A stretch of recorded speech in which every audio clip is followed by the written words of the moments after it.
Pakistan cricket team کے سابق کپتان اور انڈر-19 ٹیم کے ہیڈ کوچ محمد یوسف نے اپنے کرکٹر بننے کو معجزہ قرار دے دیا۔ نجی ٹی وی چینل سے گفتگو کرتے ہوئے انہوں نے بطور انٹرنیشنل کرکٹر اپنے کیریئر کے حوالے سے بات کی۔ انہوں نے کہا کہ میرا تعلق ایک بہت غریب گھرانے سے تھا، جہاں زندگی میں بنیادی ضروریات بھی مشکل سے پورے ہوتے تھے۔ محمد یوسف کا کہنا تھا کہ میں نے بطور پروفیشنل کرکٹر اپنے کیریئر کا آغاز کرنے سے پہلے ہی کرکٹ چھوڑنے کا فیصلہ کر لیا تھا۔ میں نے کرکٹ چھوڑ کر درزی بننے کے لیے سلائی سیکھنا شروع کر دی تھی تو ایک معجزہ ہوا۔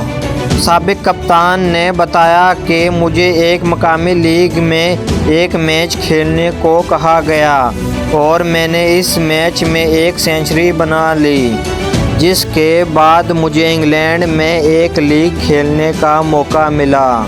انہوں نے مزید بتایا کہ انگلینڈ میں لیگ کھیلنے کا مجھے موازنہ تو نہیں ملا، لیکن اس کے بعد فرسٹ کلاس کرکٹ کھیلنے کا موقع ملا۔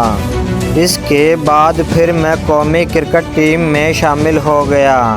خیال رہے کہ محمد یوسف اس وقت پاکستان انڈر-19 کرکٹ ٹیم کے ہیڈ کوچ کے فرائض سر انجام دے رہے